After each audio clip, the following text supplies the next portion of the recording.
Hi and welcome to the schedule announcement tutorial. Here we are going to show you how to quickly send announcement. Let's get right into this. Head over to the announcement module by clicking on the communication menu button, and then click on announcements. Here click on the menu.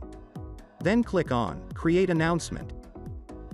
Now let's give your announcement a title, and enter the content of the announcement message.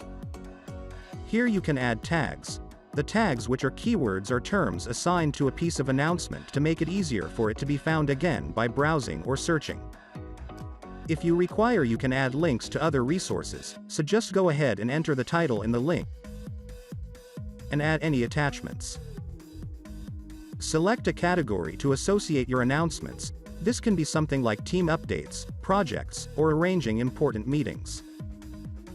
You can publish the announcement immediately, or you can schedule a date and time for it to be sent. In this case, we're going to specify a date and time. Here we have an option called Must Confirm. This feature allows the recipients to acknowledge that the announcements have been read and confirmed. When we create an announcement, we create a dedicated page for collaborating and communicating. On this page, we can allow users to react or leave comments in regards to the announcement.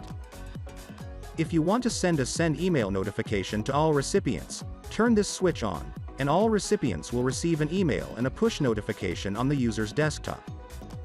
And the final part is to select the actual recipients that will be receiving the announcements. And now you are all done. Click on the Save button. Your announcement has been created successfully. And here is the final result. Click on Recipients to get an idea of the recipients.